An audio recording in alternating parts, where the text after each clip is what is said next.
Hola, buenas noches. Arrancamos con todo una nueva edición de RM. No soy Romina Mangel, Jairo no es Romina Mangel. Vuelve mañana, tiene un pequeño problema de salud. Mañana está con nosotros, pero sí Jairo nos va a tirar en un programa muy especial, muy caliente, muy picante. Nos va a tirar un urgente de algo que acaba de ocurrir con el tema del día, los precios. Jairo, todo tuyo. Acaba de terminar en el gobierno una reunión con las empresas de alimentos que rechazaron el acuerdo de precios. Ustedes habrán desayunado hoy que se publicó la resolución 1050 del Ministerio de Desarrollo Productivo, de la Secretaría de Comercio Interior, con los famosos 1.432 productos congelados. El gobierno había dicho, hay un grupo de empresas, y básicamente le apuntó a una empresa, Molinos, de la familia Pérez Compán, que nos rechaza el congelamiento. Y le apuntó los cañones como diciendo, estos conspiran contra el congelamiento de precios por 90 días con el que el gobierno trata de atacar una inflación que se acelera. Esa dureza que hoy te vamos a contar siguió durante todo el día con comunicados de grupos empresarios, respuestas del flamante secretario Roberto Feletti. Ha tenido un canal de diálogo que se abrió esta tarde con el gobierno, dejando de lado a la Cámara que genera más tirria en el oficialismo, que es la famosa COPAL, que es el nucleamiento de cámaras alimenticias que lidera Daniel Funes de Rioja, abogado laboralista, también presidente de la UIA, a quien ayer, mano a mano, Roberto Feletti liquidó en la reunión que hubo en la Secretaría de Comercio Interior. Hoy la dejaron afuera y empezaron a llamar a las empresas, sobre todo a las que rechazaron o pusieron más peros en el congelamiento, a que vinieran de a una. No las recibió el mismo secretario, las recibieron los técnicos, para empezar a decir, bueno, ¿cuál es el problema concreto que ustedes tienen? La resolución ya está firmada, debería empezar a cumplirse y no está exenta de problemas. Después te voy a mostrar que al margen de la pelea de gobiernos empresarios, hay un montón de problemas técnicos de aplicación de los precios que el gobierno quiere sostener. Pero ustedes tienen problemas con la lista que nosotros queremos imponer en los supermercados. Bueno, díganos cuáles son los problemas. Así, mientras sigue el tiroteo en los medios, en las redes sociales, en un rato vas a ver un raconto, mientras siguen los problemas técnicos para este lanzamiento del congelamiento por 90 días, hoy volvieron a juntarse con, si vos querés, los apuntados por conspirar contra el congelamiento de precios, y se supone que esto va a ir avanzando en los próximos días. Algunos decían, se viene una fumata blanca entre las empresas más fuertes, Molinos de la familia Pérez Compán, cuyo titular, Luis Pérez Compán, hasta hace nada se reunía con Alberto Fernández. Es correcto. Como el emblema de los que no le cobraban sobreprecios al Estado. Es correcto. Y ahora son los apuntados de boicotear el congelamiento. Por eso alguno dice, bueno, en poco tiempo esto se arregla con un listado un poco más dialogado entre ambos, mientras la resolución rige. En un rato te cuento el tiroteo entre los grandes empresarios y el oficialismo. Y repito, los problemas de aplicación del congelamiento de precios por 90 días. Ni me meto en el debate de si es una política antiinflacionaria, de si fracasaron o no fracasaron los controles de precios. ¿Qué pasó hoy cuando empezaron a llegar las listas de precios a los supermercados para poner en las góndolas la sal, el aceite, las galletitas dulces? Y veías los precios con diferencias hasta 40%. En un rato te doy los detalles. Tema caliente, de una noche picante. Pueden poner otros canales. Claro, van a escuchar Sarasa. Acá vamos a contar información. Jairo acaba de anticipar una reunión que acaba de terminar y va a contarles qué pasa en la calle, qué pasa en los supermercados, qué pasa en tu almacén del barrio. Porque una cosa es hablar de congelamiento, zarasear de congelamiento, y otra cosa es cuando tenés que meter la mano en el bolsillo o en tu tarjeta prepaga del celular y tenés que pagar más de lo que corresponde. Pero hablando de información, te voy a contar algo que está pensando el gobierno para el 15 de noviembre. Esta semana nos desayunamos con una idea que lanzó el presidente de la Cámara de Diputados, Sergio Massa, respecto a convocar a la oposición, a los empresarios, a los sindicalistas, para, a partir del 15 de noviembre, acordar una serie de 10 puntos básicos para gestionar la Argentina de acá, por lo menos, para los próximos años. Bueno, en el gobierno están pensando en otras alternativas. Es cierto que se está debatiendo y como ya lo hemos venido diciendo varias veces, no hay posturas uniformes en el Estado Nacional administrado por el Frente de Todos respecto a lo que hay que hacer a la hora de gestionar. Pero en lo que se está pensando, o en una de las ideas que le acercaron a Alberto Fernández, el presidente de la Nación, es que a partir del 15 de noviembre cambie totalmente, 180 grados, la forma de funcionar del gobierno. ¿Cómo es esto? Como es una coalición donde está lo que se podría llamar el albertismo, o mal llamar el albertismo, el masismo, el kirchnerismo, intendentes, ahora con Juan Mansur, gobernadores, la Liga de Gobernadores, lo que organizó el gobierno, Alberto Fernández y Cristina Fernández de Kirchner, fue una organización horizontal. Es decir, el gobierno se dividió las parcelas de poder en las que están representados el Frente de Todos en los diferentes ministerios. Entonces, ustedes encuentran desde el 10 de diciembre de 2019 un gobierno en donde está con diferentes capas, no digo geológicas, sino políticas, que responden a diferentes referentes dentro del Frente de Todos. O sea, transporte con Massa, el PAMI Sí, con la Cámpora. pero transporte con Massa tiene un secretario que es de la Cámpora. El Ministerio de Turismo, Matías Lamens, sí, un saludo para todos hinchas de San Lorenzo. Matías Lamens, ministro de Turismo, pero secretario de la Cámpora, y hay otro secretario que es de Massa, y otro secretario que es del kirchnerismo. Así fue el corte horizontal que hicieron, donde todos los ministerios están representados, las diferentes fuerzas que componen el Frente de Todos. A partir del 15 de noviembre, la idea que le acercaron al presidente para que no se repita ante una eventual derrota electoral del 14 de noviembre, para que no se repita una nueva carta de Cristina Fernández, una nueva semana trágica dentro del oficialismo respecto a los pases de facturas, renuncias, quiénes se tienen que ir, quiénes no funcionan, es que el corte de la división política del gobierno, en vez de horizontal, sea vertical, al estilo parlamentario europeo, en donde los gobiernos de coalición que se arman desde los acuerdos que se arman en los parlamentos, se establecen áreas completas para cada una de las fuerzas que componen esa coalición. Es decir, según ese nuevo esquema, en vez de en el mismo ministerio, en la misma área, que haya diferentes representaciones del Frente de Todos, haya una sola. Y entonces ese ministerio está en manos de la Cámpora, del albertismo, del masismo, de los gobernadores, de los intendentes del conurbano, que cada vez tienen más poder, etcétera, etcétera. De los movimientos sociales, hoy pasan en el Ministerio de Desarrollo Social. El ministro es Juanchi Zabaleta, como antes era Daniel Arroyo, perdón, y debajo de Juanchi Zabaleta, que no es de la Cámpora, ni es de los movimientos sociales, están la Cámpora y los movimientos sociales. O sea que después de las elecciones no solamente se viene un cambio en el gabinete, sino una diferente forma de lotear el gabinete. Exactamente. Entonces, el punto es, todo esto que estamos viendo, del congelamiento de precios, de los líos que hay, porque después le quiero preguntar a Jairo, ¿qué dice del congelamiento de precios? Alguien que no aparece en toda esta escena, como si no tuviera nada que ver con el congelamiento de precios o con la inflación, más precisamente, que se llama Martín Guzmán. No sé si lo conocen. Ministro de Economía. ¿Les suena? Bueno, no aparece en todo este tema y Jairo les va a contar, porque tenemos información, por qué no aparece con este tema vinculado a la inflación. Una inflación que se desbocó después de que él había dicho que a partir del mes pasado o del anterior ya iba a empezar a tener una baja sostenida. Otra vez, septiembre mostró que no, y octubre preanuncia que tampoco va a tener una baja sostenida. Entonces, lo que se plantea, insisto, un sector del gobierno muy cercano a Alberto Fernández, al presidente de la Nación, fue acercarle la idea de lotear el gabinete, pero de una manera, en vez de horizontal, como era hasta ahora, vertical, y que cada fuerza que representa, que tiene su representación al Frente de Todos, tenga su propio ministerio a cargo.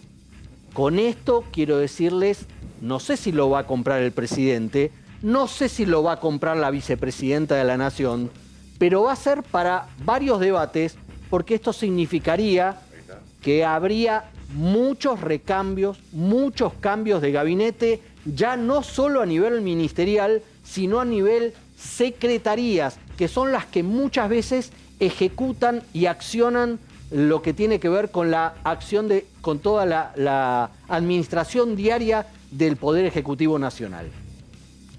Con lo cual, ahí lo que vamos a tener es un gran interrogante, otro más, a partir de las elecciones. Y quiero pasar ahora a Jairo y que responda sobre por qué Guzmán no aparece frente a este nuevo plan del gobierno, el viejo plan del congelamiento de precios, para intentar frenar la inflación. Y la respuesta burocrática es, che, Roberto Feletti, el flamante secretario de Comercio Interior, responde a otro ministerio, a Matías Culfas, el ministro de Desarrollo Productivo. La respuesta política te la doy con un ejemplo de cómo se dieron los hechos. Cuando asume Feletti y empieza a hablar de acuerdo de congelamiento de precios por 90 días, Guzmán estaba en Nueva York. Y al poco tiempo llegaba Juan Mansur en un formato del gobierno de hablarle a los mercados internacionales de una nueva etapa del gobierno con el discurso del ministro de Economía. Estamos tranquilizando la economía, conteniendo las cuentas públicas y buscando, dicho de otra manera, un plan de estabilización para después acordar con el Fondo Monetario Internacional. Mira, te digo más. Guzmán, en una charla con inversores, mientras Feletti acá se reunía con las alimenticias, le pide que participe de esa reunión con inversores a un economista consultor, ex viceministro de Economía, que es Emanuel Abertzajis, para que lo acompañe a explicarle a los inversores el plan que el gobierno está llevando adelante y sobre todo para que diga esto que te voy a contar ahora, que es que lo que se está anunciando de más gasto público no se está gastando en concreto y que tal vez no sea tanta la emisión monetaria. Ese era el mensaje de Guzmán, de cautela, de esto es más pro mercado de lo que parece a los inversores. Dicho eso, Guzmán convive con mucha tirantez con la idea de que el congelamiento de precios sirve. Él, desde que asumió al gobierno, dijo la inflación es un problema macroeconómico. Después de que se comió varios cachetazos, entre otros por el tema de las tarifas, y quedó colgando de un pincel, empezó a poner énfasis en la inflación es un problema macroeconómico y de coordinación de precios y salarios. Lo que sí, y esto es así como te lo cuento, la llegada de Feletti al gobierno, que en sus informes de coyuntura como economista estando afuera era muy crítico de Guzmán, y el protagonismo de una política de congelamiento de precios no los acompaña para nada. Dicen que se está gestionando una foto de Feletti con Guzmán. Todavía no tiene fecha, no tiene hora, no hubo encuentro, no son del mismo ministerio. Lo que sí hay... Hoy hubo una foto muy llamativa que no le debe haber gustado a Guzmán, de Feletti con Axel Kicillof, quienes algunos indican como el cerebro, o por lo menos el aguantador político, el que banca políticamente esta política de Feletti. Esa foto de Kicillof con Feletti explica él, ahora vamos a ir a controlar supermercado por supermercado las góndolas para ver si se cumple el congelamiento que se anunció hoy y que todavía no está en las góndolas, hay que decirlo. Los que aparecieron fueron los empresarios, que como Mario Grimban, el presidente de la Cámara de Comercio, dijo, entre otras cosas, que esto nos conduce al desabastecimiento. Básicamente la polémica, la discusión que hay en economía cada vez que alguien pone un precio máximo es si a ese precio se pueden reponer los productos y si eventualmente eso garantiza que haya abastecimiento. La gestión de Paula Español, que se acabó en la Secretaría de Comercio Interior, tenía un diálogo corriente con las empresas que le decía, te doy 5 o 7% de aumento cada 3 meses, manteneme abastecido a precios cuidados. Acá le dijeron, sin aumento, estirá este precio hasta el 7 de enero y empiezan a haber advertencias, no sé si a este precio entonces vas a tener producto.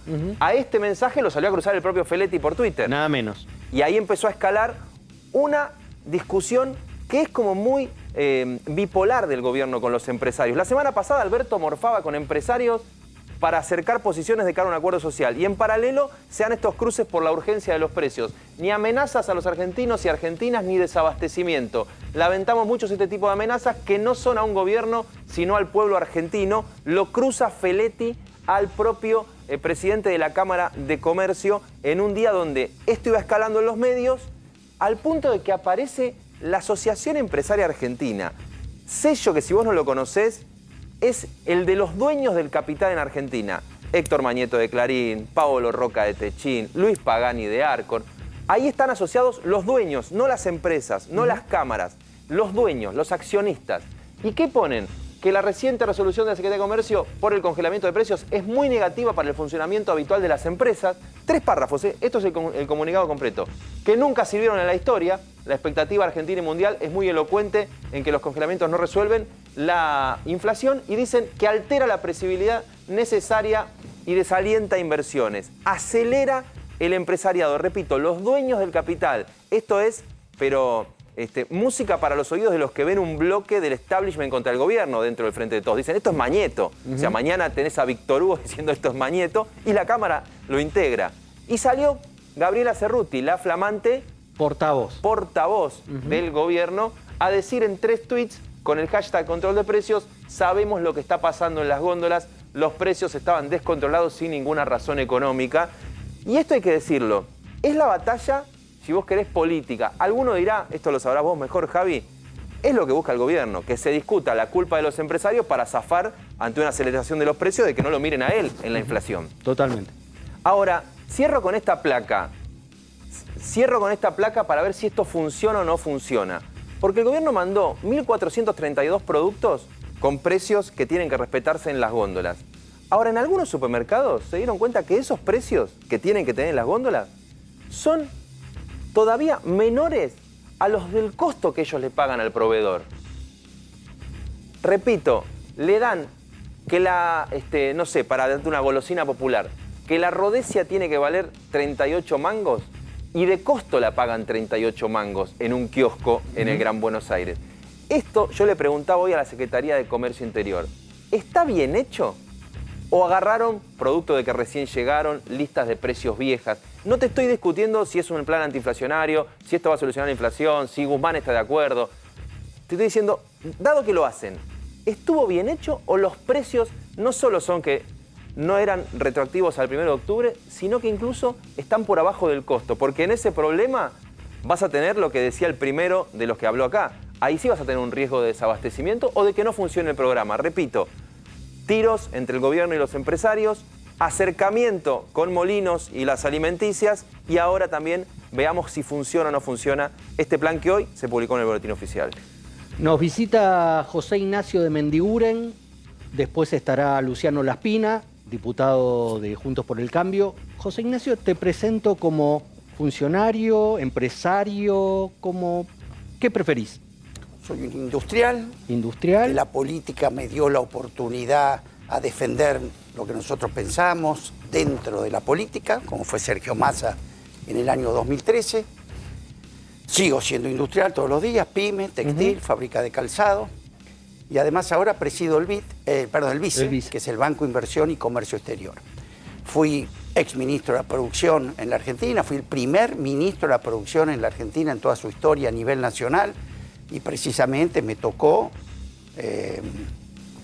salir de la explosión de la convertibilidad que había generado el fin de la misma en el año 2000. Eduardo Duhalde de presidente. Exactamente. Así que de estos temas conocemos un poco. Esto que acaba de contar Jairo, ¿es una puja política? ¿Es una puja por distribución del ingreso? ¿Es una puja distributiva? ¿O es algo que nos están haciendo meter como propaganda preelectoral que no resuelve nada, que los controles de precios acá no han resuelto nada? ¿Cuál es tu mirada? Mi mirada es que la Argentina tiene el problema, la Argentina y el mundo, el tema de la inflación y el tema en un momento como este, podés mirar los índices, Estados Unidos está duplicando su inflación, Brasil la está casi triplicando. Entonces, con un gran aumento global del precio de los alimentos. Por supuesto, pero esto ¿qué se ha debido también? Que la crisis del año pasado, ¿cómo se definió? Que es la gran definición. Si se intervenía en la economía para que no se cayera, pagando el costo de déficits fiscales mayores e inflación mayor, o en pos de 2 puntos menos de inflación, dejabas que la economía se destruyera. Y ese es el debate de fondo también en la Argentina. Pues ahí me encantaría, lástima hasta Luciano, porque tengo una excelente relación con él y sería lindo un intercambio, de cuál es lo que ellos piensan. Porque hoy no cabe duda que 2 o 3 puntos de la inflación está debido, el año pasado había que salir al rescate. Yo como pyme industrial acudí al rescate más importante que tenga memoria del sector público a las pymes. nos dieron las moratorias, nos bajaron la tasa de interés, hasta se nos ayudó a pagar 3,5 millones de sueldos. Muy bien. ¿Cuál era la otra opción? A lo mejor la opción Cabrera, Macri, dejar que cuando se quedan 40, avanzar en ese rumbo. Bueno, nosotros elegimos otro. Pero la inflación se ha empezado a desacelerar y se acelera en septiembre y se está acelerando la primera quincena de octubre. El gobierno en su gestión de este año, más allá del costo de haber intervenido fuerte en la pandemia, pero no tiene responsabilidad. Por supuesto, a ver, ¿quién que maneja semejante crisis no se equivoca? Te quiero decir, Jairo, que Merkel perdió la elección en Alemania, ¿te queda claro? Merkel, Alemania sin inflación, sin pobreza, con tasa cero, un estadista de 15 años. España, Sánchez, salió tercero en la elección de Madrid. Pero acá con no 16%. estamos hablando de las derrotas electorales, José Ignacio, estamos hablando de lo que pega en el bolsillo de la gente y de que nos quieran convencer de que los empresarios son todos un desastre, voraces, que nos quieren cagar la vida, como si... Ese es un reduccionismo del problema. Por eso que para mí lo que hay que es más complejo. Por supuesto. A ver, yo te digo una cosa. Para vos el congelamiento de 90 días... No sirve. ¿No sirve? Ver, pero no sirve. Ahora, no sirve si vos creés que esa es la solución para resolver la inflación. ¿Está claro? Ahora, vamos por parte. La inflación tiene un conjunto estructural que tiene que ver con la política monetaria, la fiscal, y tiene otro tanto, que puede ser un 50%, de expectativas, ¿correcto? Si vos tomás las medidas macro, que veremos si son suficientes, si vienen bien, porque vamos a verlas también, lo que vos tenés que atacar son las expectativas inflacionarias. Entonces, si vos vas a un programa y querés entrar en función de la inflación pasada, le estás tirando nafta al incendio. Entonces lo que se hace muchas veces, acuerdos de precios, no como único motivo para bajar, sino como un puente de plata para que vos, hasta que las otras medidas se vayan acomodando, puedas jugar con la inflación futura y no la pasada. El tema es cuando vos decís las otras medidas. Sí. ¿El gobierno no está dando como señales contradictorias todo el tiempo en el área macroeconómica, en el área de relación con los empresarios, qué sé yo? De golpe el presupuesto dice hay que subir tarifas tanto para que bajen los subsidios. Del otro lado dicen no hay que subir tarifas tanto porque no va y los subsidios subirán. Entonces vos, esas otras medidas, ¿cuáles son mientras te dura este congelamiento? ¿No hay una contradicción? Pero no, a ver. Digo, en el frente de todos cuando administra la crisis o maneja la inflación. Me gusta ser objetivo, hablo como industrial y con números concretos. Y como presidente de un banco industrial o de desarrollo, con números concretos de la actividad industrial. Porque el resto es jarabe de pico, ¿no? A mí me gusta hablar con los números. Insisto, las pymes argentinas o las empresas argentinas, ¿recibimos ayuda para saldar la crisis? ¿Sí o no? Yo le preguntaría a Luciano, le preguntaría a Tetaz, ¿qué hubieran hecho ustedes el año pasado? Porque hoy se van a la tribuna y desde la tribuna te dicen la inflación. Entonces yo le pregunto, muy bien, tu opción hubiera sido el año pasado no rescatar las empresas. Entonces hoy tendrías 50.000 pymes menos. ¿Y qué vas a construir sobre un cementerio de empresas? Esta es la discusión de fondo. Y no solamente la luz sobre la inflación, que hay que hablarla. Entonces, esto es lo de fondo. ¿Qué hubieras hecho? Porque estos que dan recetas, a mí me encanta que me digan qué hubieran hecho. Segundo, hoy en día, ¿estamos recibiendo ayuda o no? Yo acabo de venir de Entre Ríos. Acabo de dar un crédito. Una empresa extraordinaria, láctea, familiar, que está exportando. A 7 años, con 2 de plazo, con 1,5 de gracia, perdón, con una tasa que arranca en el 24%.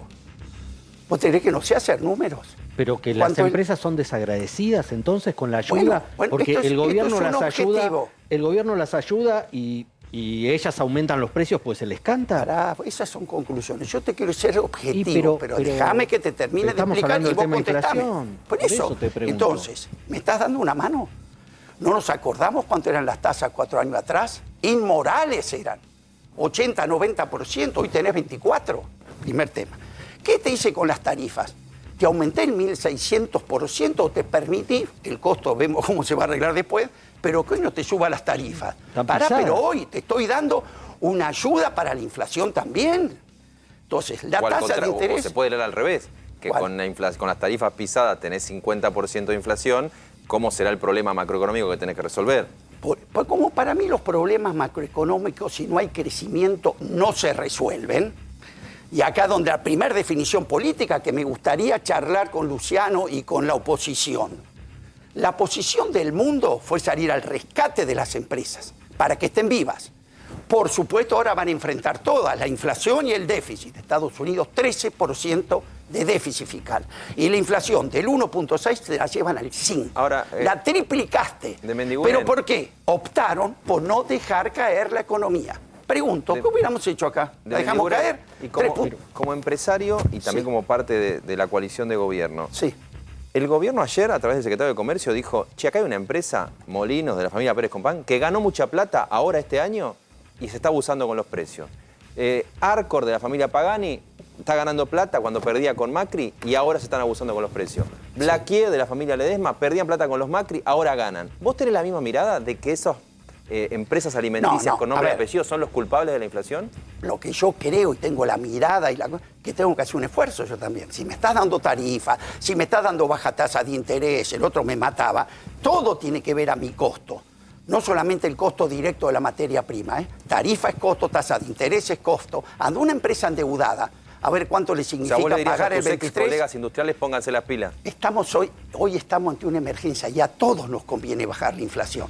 A todos nos conviene bajar la expectativa inflacionaria. Como también a todos, mira lo que te digo, si no martillarte los dedos, a todos nos conviene el recuperar poder adquisitivo del salario. Discutir esto como discutir la ley de gravedad. Si me quedo sin salario, me quedo sin demanda. Y si nos quedamos sin demanda y el nivel de actividad, se cae el nivel de recaudación. Y si se cae el nivel de recaudación, el déficit fiscal lo va a parar Lola. Lo que pasa es que la expectativa inflacionaria no ayuda si el gobierno dibuja los números. Si en el presupuesto 2021 Martín Guzmán, que está ausente de esta discusión inflacionaria, pone que el objetivo 2021 de inflación, de tasa de inflación, es 29%, y ya a mitad de año ya sabíamos que no era el 29%. A ver si podemos entrar, porque los dos nos conocemos mucho, vivimos en la Argentina. ¿Te sorprende mucho un presupuesto que se cambien los niveles de inflación pronosticados?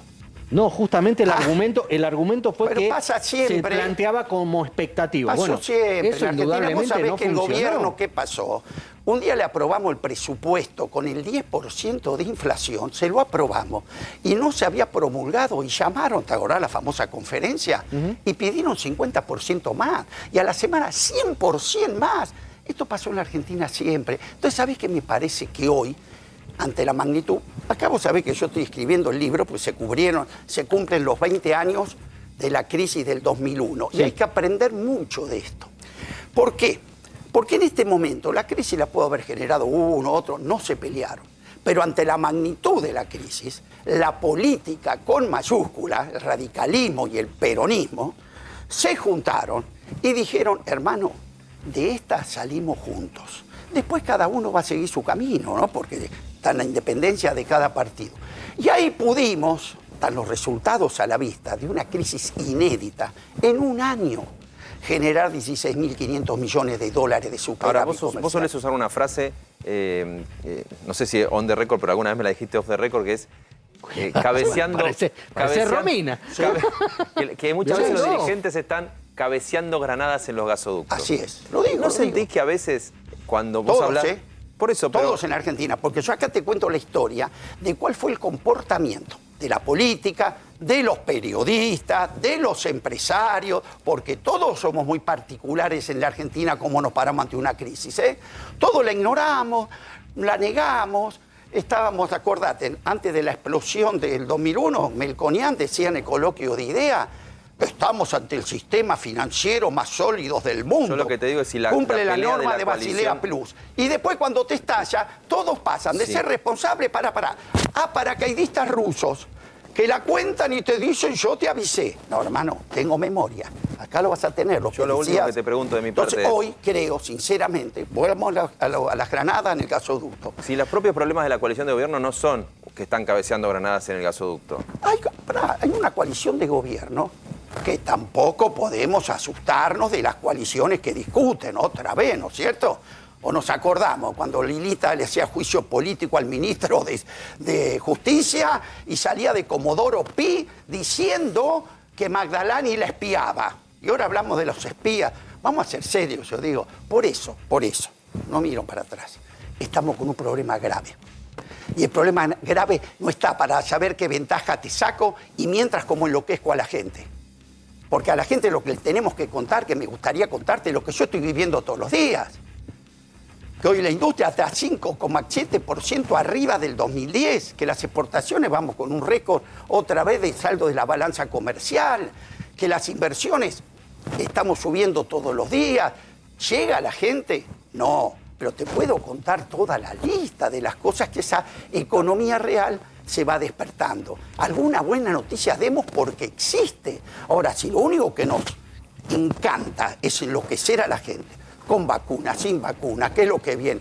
Muchachos, creo que estamos cabeceando Granada en un gasoducto, porque un día la gente dice basta. ¿Y sabe qué dijo en el 2002? Que se vayan todos. No, los oficialistas. Entonces yo le digo a la oposición, serenidad. No creas que está ganando la elección por los excelentes proyectos que presentaste. Por favor, mira el mundo. Entonces calmémonos todos. Dialoguemos entre todos. ¿Hay salida? Por supuesto. Te puedo mostrar todos los índices concretos que a vos te demuestran que la economía argentina, como siempre, del interior viene la recuperación hacia Buenos Aires. José Ignacio, muchas gracias por visitarnos esta noche tan particular. Te esperamos en cualquier otro momento para seguir hablando de estos temas.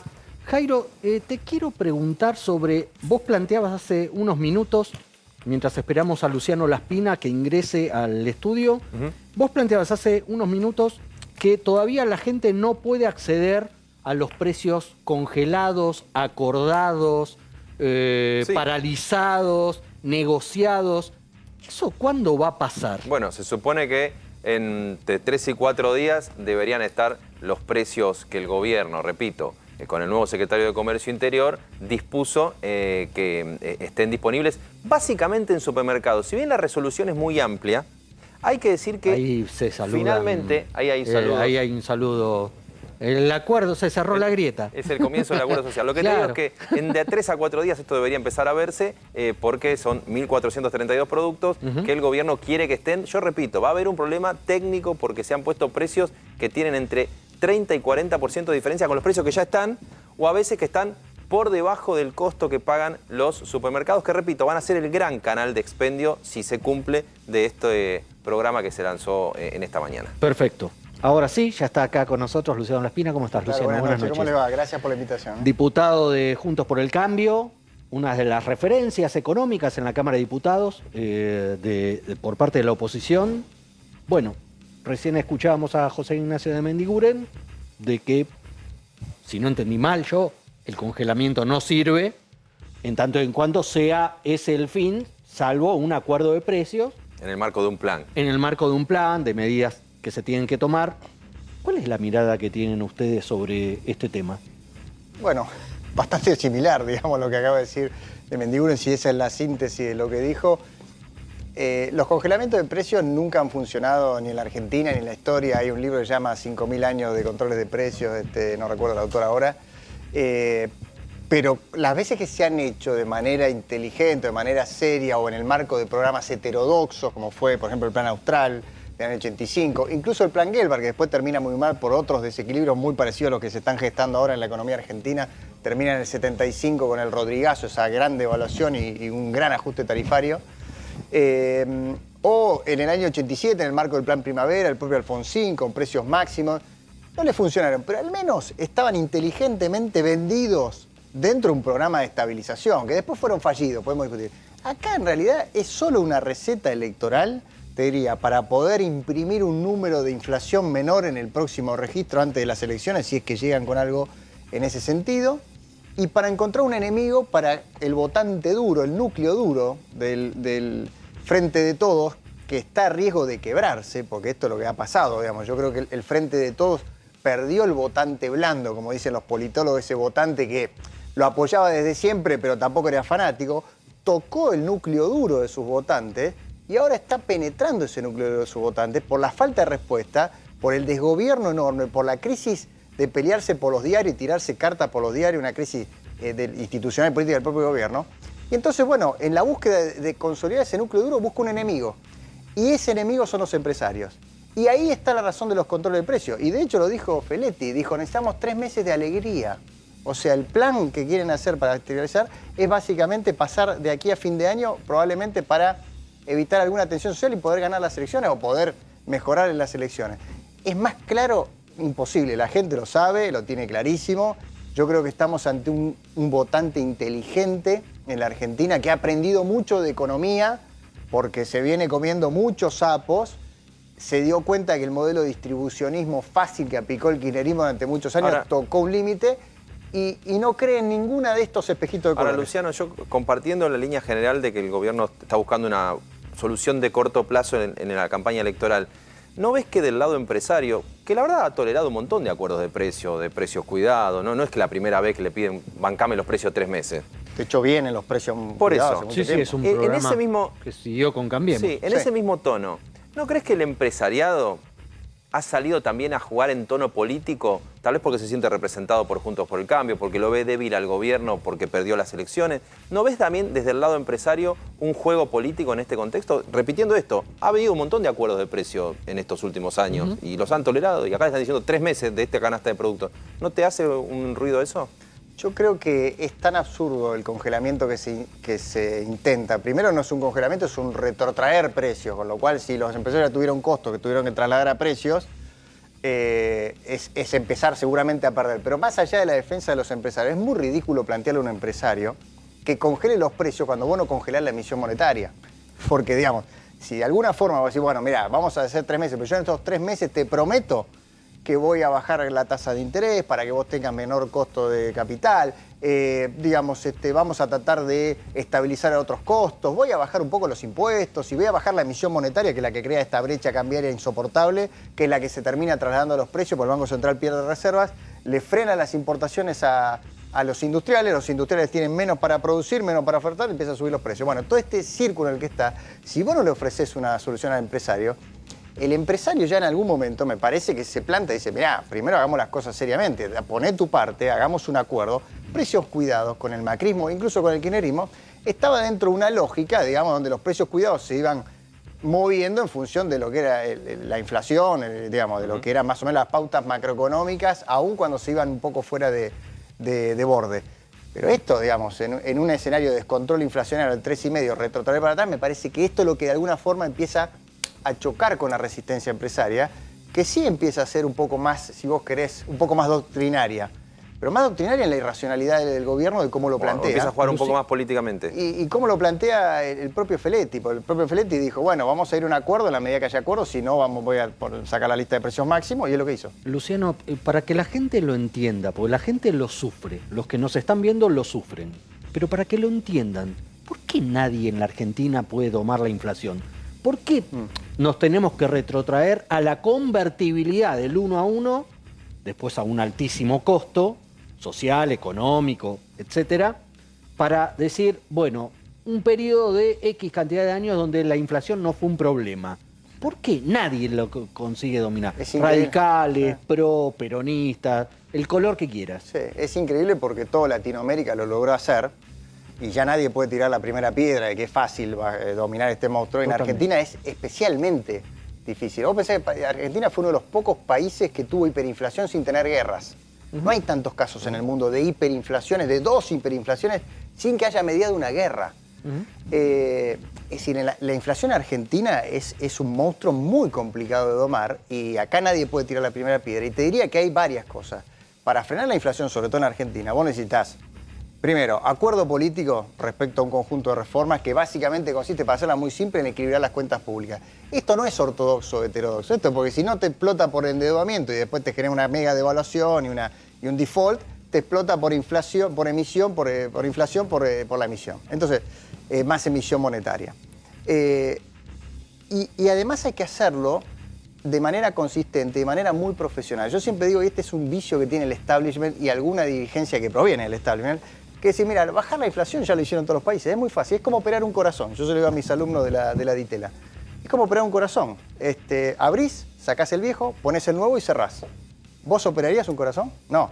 Estás un cirujano mayor, un anestesista, un gerente, un señor que monitorea, enfermeras, un equipo, una coordinación. Primero se abre, después se corta. ¿Fue un poco el error de Macri en 2015? Sí, que yo creo que hubo una subestimación de decir, nosotros vamos a ir equilibrando las cuentas públicas, poniendo en marcha los precios relativos, haciendo todo lo que vamos a hacer, pero se hizo con cierta descoordinación, un poco con esta visión un poco simplista que tiene el empresariado también, de que es fácil. No, se necesita un equipo, se necesita un plan, se necesita un programa y se necesita consistencia en las políticas y una buena secuenciación de las reformas. ¿Qué quiero decir? Y yo con este ejemplo, para hacer una torta vos no ponés primero la masa y 2 horas después le tirás los huevos, digamos, para hacer, no, ir en el horno. O sea, vos hacés toda la masa, ponés los huevos, la harina, ¿no? Y después lo ponés en el horno. Bueno, de alguna forma nosotros quisimos primero poner la masa en el horno, por ejemplo, el inflation targeting, cuando no habíamos, por ejemplo, equilibrado las cuentas públicas. Y entonces había que tomar deuda. Ahora, vos hablaste del acuerdo político. Entiendo que me vas a decir es humo electoral, es la campaña, lo que sea, pero ¿no detectás más allá de eso que en el oficialismo, tal vez por la misma necesidad de que se ve que la cosa es difícil de arreglar, hay dirigentes que están diciendo, che, vayamos a un acuerdo después de la elección, pero genuinamente, como diciendo, por decirlo mal y pronto, esto es un quilombo, no lo vamos a arreglar nosotros solo. ¿No detectás eso en el oficialismo, sacándole el componente de me invitan a una trampa por la elección? ¿No ves que hay algo de eso? Sí, hay preocupación en el oficialismo y en los sectores más racionales del oficialismo hay una vocación de diálogo. Lo que pasa es que el diálogo, para que exista, primero tiene que haber primero el diálogo se convoca desde la victoria, nunca desde la derrota. Es raro que alguien convoque al diálogo desde la derrota, porque para eso no hubieran convocado al diálogo cuando ganaron en el 2019, digamos, ¿no? Que había mucho por hacer y hubiésemos discutido un montón de cosas que no hubiésemos compartido, que se hicieron, por ejemplo, subir 19 impuestos, seguir ahogando con impuestos al sector privado, el impuesto a las grandes fortunas, que no hace más que batir récord de inversiones en Punta del Este y Uruguay, digamos. Están felices los uruguayos con todos los empresarios. El otro día vi un video de Antelo, era un empresario famoso acá, invirtiendo en Uruguay en su empresa, que acá no existe más y está allá. Bueno, un desastre. Ahora, desde la derrota, convocar al diálogo es raro. Me parece más bien un manotazo ahogado. A. B. Creo que primero para convocar al diálogo se tiene que poner de acuerdo el propio oficialismo y la primera que tendría que estar sentada en la mesa de diálogo es Cristina Fernández de Kirchner, que es la conductora indudable de este proyecto. No puede convocar, ni siquiera Alberto Fernández, te diría, hoy, porque Alberto Fernández tiene el gobierno intervenido, le pusieron a Mansur, le pusieron a la vocera, la exdiputada, le van cambiando los ministros del Instituto Patria. Entonces, tiene que convocar a Cristina Fernández de Kirchner, tiene que tener un programa de gobierno, una unificación de toda la coalición, y ahí sí sentar a una mesa. Y yo creo que la oposición, incluso los más duros, si el gobierno pone una agenda racional de salida a la Argentina, aparte de las cosas que dijo el Vasco, ¿no? Porque en algunas cosas, obviamente, coincidimos en la mirada productiva, industrialista, eso todo queremos. El tema es cómo se hace. Yo creo que la oposición podría sentarse en esa mesa. Ahora, si es la mesa para salvar el gobierno y para tenderle un puente de plata para que lleguen sin una explosión al 2023 o que lleguen sin una crisis gobernamental al 2023, parece que le estamos haciendo un flaco favor a la sociedad, al gobierno y a la Argentina en general. En esa mesa de negociación, muchas veces ustedes, como opositores, están planteando el tema de reformular las cuentas públicas para que haya menos déficit. La Argentina, con 40 y pico % de pobreza, con un Estado omnipresente en muchos sectores de la sociedad, del trabajo, de los desempleados, de los que hace ya varias generaciones que no tienen un empleo, en blanco por lo menos, ¿hay margen para que el Estado ajuste sus cuentas con este nivel de tensión social o de que, como ha dicho Jairo en más de una oportunidad, algo que les sale barato, la paz social les termina saliendo barato al Estado poniendo recursos, teniendo en cuenta las dificultades que tenemos con más del 40% de pobres? Es una gran pregunta porque, primero, yo creo que el sector privado está en ajuste hace 10 años, porque hace 10 años no se crea empleo privado. Entonces, de alguna forma, el sector privado fue, de alguna forma, rescatado por el empleo público en algunas provincias y por los planes, qué sé yo, y cada vez, y no alcanza ahora con eso, porque ya se agotó el modelo y no alcanza eso. Entonces, la discusión que hacemos es, ¿cómo hacemos para que esta resolución de las cuentas públicas sea expansiva, digamos? O sea, vos tenés que, de alguna forma, achicar el déficit del Estado sin que eso genere un ajuste sobre el sector privado, sino más bien genere una expansión. O sea, tenés costos en el corto plazo de achicar gastos eventualmente o subir impuestos, que ya no es imposible subir en Argentina, pero tenés que compensar con una expansión del sector privado que pueda compensar esos costos. Si no lo hacemos, vamos a tener esta misma discusión en un nivel de pobreza cada vez mayor. Porque este desequilibrio de las cuentas públicas, te digo, esto es parte del debate que se ha dado históricamente en la Argentina, pero que se va a dar el año que viene o en el 2023, es, pucha, qué difícil es corregir las cuentas públicas, que lo que decía, con pobreza, y por no corregirla tenemos más inflación, más deterioro del sector privado, más pobreza y más necesidad de corregir. Entonces estamos en ese círculo vicioso. Entonces, en algún momento hay que tomar el toro por las astas, como decía Rodríguez Sá, y ordenar las cuentas públicas. Y para eso tiene que haber un gran acuerdo político, porque hoy por hoy significa hacer un esquema, digamos, de reestructuración de los subsidios inteligente, bien focalizado, implica repensar el sistema previsional de largo plazo, implica también achicar los costos ridículos de la política. ¿Y esa idea está en todo Juntos por el Cambio? Porque uno lo escucha a Macri, Macri dice, yo si vuelvo voy a hacer todo lo mismo, pero más rápido. Es cierto que algunos dicen, no va a volver Macri, si hay un gobierno Juntos por el Cambio, será Larreta, que tiene otra mirada. ¿Hay consenso en lo que vos decís?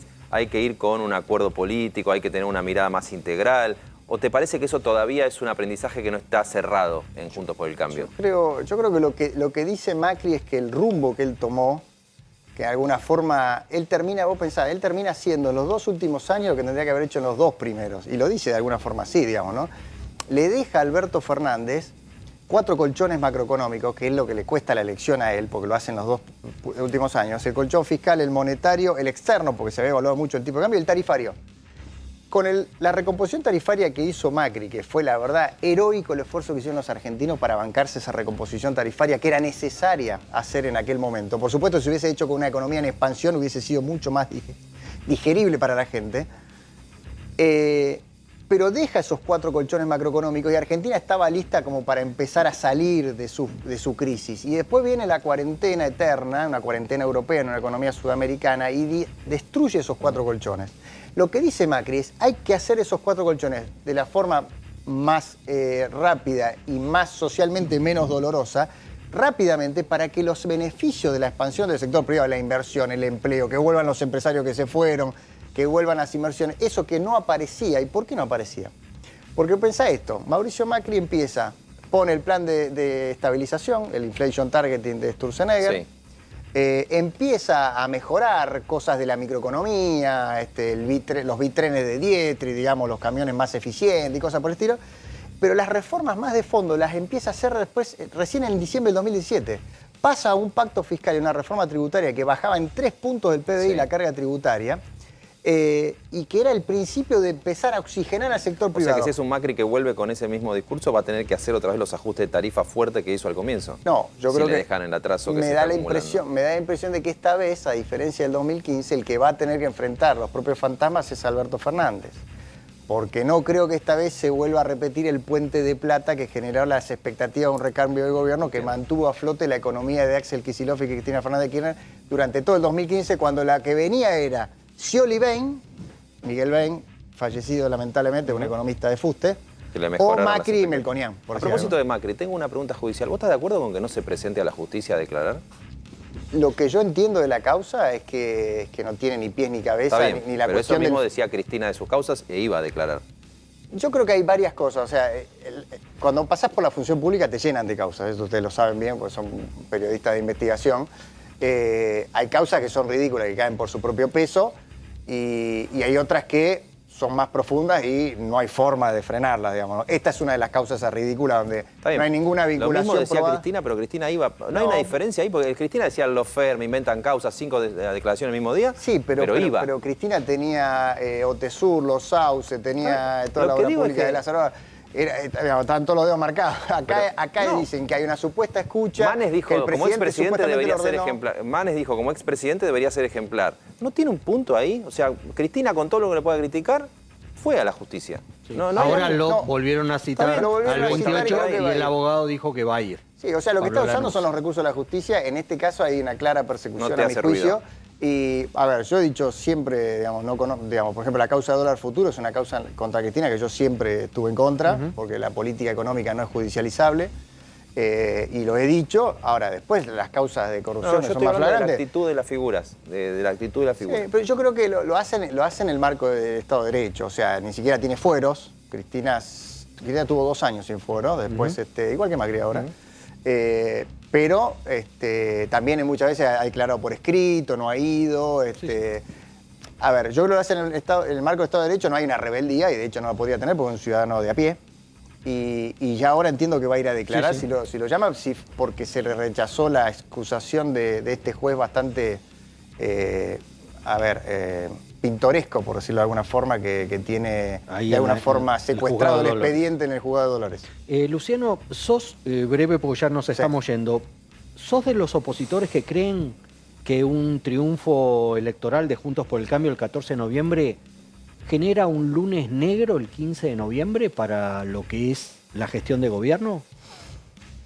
La crisis política, a pesar me decía de los mercados. No, para los mercados yo creo que ya está bastante incorporado que este es el escenario político nuevo. No, sino que Pero va a depender, el sí. congelamiento de precios ya no va a ser hasta el 7 de enero, sino probablemente hasta el 15 de noviembre. Sí. El dólar, la variante, las acciones del gobierno vinculadas a esta crisis. Va a depender cómo Cristina digiere la supuesta derrota, por ahora que la gente todavía no votó. Digamos, o sea, esa es la verdad, o sea, hay que ir a votar, la gente tiene que ver si quiere ratificar este rumbo o poner un freno al kirchnerismo.